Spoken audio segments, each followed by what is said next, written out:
آج کے اس ایکسپلینر میں ہم ایک نہایت اہم اور تیزی سے بدلتے ہوئے موضوع پر بات کریں گے۔ ہمارا بنیادی مقصد ان حالیہ رپورٹس اور دعووں کا بالکل غیر جانبدارانہ جائزہ لینا ہے جو جنوبی ایشیا کی عسکری اور تکنیکی دوڑ کو بیان کرتی ہیں۔ ان رپورٹس میں دفاعی منصوبوں پر کافی گہری بحث کی گئی ہے اور ہم ان تمام حقائق کو یہاں آسان لفظوں میں سمجھیں گے۔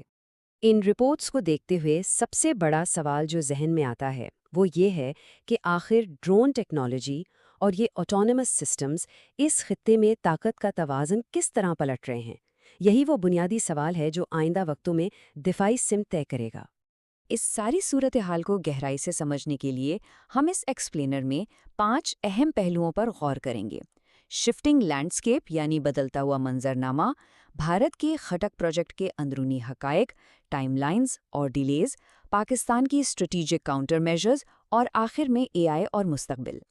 تو چلیے شروع کرتے ہیں اپنے پہلے حصے سے، دی شفٹنگ لینڈسکیپ۔ رپورٹس بتاتی ہیں کہ جنوبی ایشیا کا دفاعی نظام اب پرانے طرز کی فضائی جھڑپوں سے نکل کر بالکل جدید اور خود مختار جنگی نظاموں کی طرف تیزی سے جا رہا ہے۔ اب یہ آٹونمس وارفیئر شفٹ آخر ہے کیا؟ سیدھی سی بات ہے، انسانوں کے ذریعے چلنے والے روایتی دفاع کی جگہ اب اے آئی پر مبنی ان مین ڈرونز اور ایڈوانس سسٹمز لے رہے ہیں۔ سورس مٹیریلز واضح طور پر بتاتے ہیں کہ اس تبدیلی میں جدید راکٹ فورسز کا بہت بڑا کردار ہے۔ یہاں اسپیسیفکلی پاکستان کی راکٹ فورس کا حوالہ دیا گیا ہے، جس میں ابابیل، شاہین اور غوری جیسے میزائل شامل ہیں، جن کے بارے میں دعویٰ ہے کہ انہوں نے روایتی دفاع کو کافی حد تک محدود کر دیا ہے۔ آتے ہیں اپنے دوسرے حصے کی طرف، انسائیڈ انڈیاز گھٹک پروجیکٹ۔ ان عسکری تبدیلیوں کے درمیان ان رپورٹس کا ایک بہت بڑا مرکز بھارت کا انڈیجنس ڈرون پروگرام ہے، بالخصوص ان کا گھاٹک اسٹیلتھ ڈرون۔ اس ڈرون کی جو تکنیکی خصوصیات رپورٹ کی گئی ہیں وہ واقعی غور طلب ہیں۔ ذرا تصور کریں، اس کا وزن 13 ٹن بتایا گیا ہے، جو رفلی ایک چھوٹے فائٹر جیٹ کے برابر بنتا ہے۔ اس کا ڈیزائن فلائنگ ونگ ہے، یعنی اس میں کوئی دوم یا فن نہیں ہوتی تاکہ ریڈار اسے ایزیلی پکڑ نہ سکے۔ اوپر سے کاربن کمپوزٹ مٹیریل کا استعمال اس کے ریڈار سگنیچر کو مزید کم کر دیتا ہے۔ اس کے علاوہ یہ اپنے ہتھیار اور میسائلز اندر چھپا کر رکھنے کی صلاحیت رکھتا ہے۔ ایک اور بہت انٹرسٹنگ فیچر جو سامنے آیا ہے وہ یہ کہ اگر جی پی ایس جیم بھی ہو جائے تو یہ خود اپنا راستہ تلاش کر کے اپنا ٹارگٹ ہٹ کر سکتا ہے۔ لیکن ان شاندار فیچرز کی ایک بہت بھاری مالیاتی قیمت بھی ہے۔ رپورٹس کہتی ہیں کہ اس منصوبے پر تقریباً 39,000 کروڑ روپے یعنی لگ بھگ $8 بلین کی میسو انویسٹمنٹ ہو رہی ہے، اور اس کا ٹارگٹ کیا ہے؟ 60 سے 70 ڈرونز تیار کرنا، جو مل کر 4 مکمل اسٹرائک اسکواڈرنز بنائیں گے۔ اب بڑھتے ہیں تیسرے حصے کی طرف، time lines and technological delays. اتنی اہم سرمایہ کاری کے باوجود ان رپورٹس کا سب سے بڑا کنسرن اس پروجیکٹ میں آنے والی شدید تاخیر اور رکاوٹیں ہیں۔ اگر ہم فراہم کردہ ڈیٹا کو دیکھیں تو ٹائم لائن کچھ اس طرح ہے۔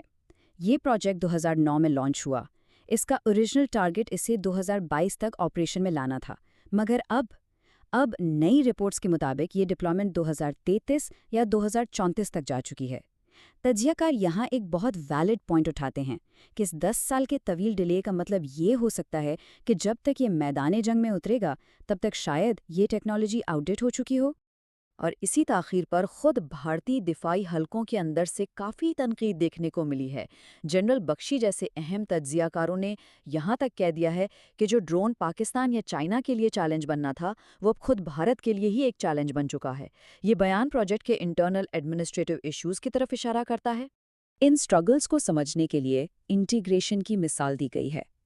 ایک طرف رپورٹس کلیم کرتی ہیں کہ بھارت کو فرانس کے رفال جیٹس میں اپنے لوکل میسائلز انٹیگریٹ کرنے میں مشکلات آئیں کیونکہ ان کا سسٹم کلوزڈ سورس تھا، جبکہ اس کے برعکس پاکستان نے سکسیسفلی چین کے J-10C جیٹس میں PL-15 میسائلز کو انٹیگریٹ کر لیا، جس سے ان کی رینج میں خاصا اضافہ ہوا۔ یہ دونوں اپروچز کا ایک بہت واضح فرق دکھاتا ہے۔ یہاں سے ہم اپنے چوتھے حصے میں انٹر ہوتے ہیں، پاکستان's اسٹریٹجک کاؤنٹر میجرز۔ جہاں ایک طرف ڈیلیز چل رہے ہیں، وہیں پاکستان کی جوابی حکمت عملی بہت تیزی سے آگے بڑھ رہی ہے۔ پاکستان کی اپروچ فوری آپریشنل ریڈینس پر فوکس کرتی ہے۔ ان ایسٹس پر نظر ڈالیں۔ ایک طرف پاکستان کا اپنا شاہپار 3 ڈرون ہے جو سیٹلائٹ لنک سے کنیکٹڈ ہے۔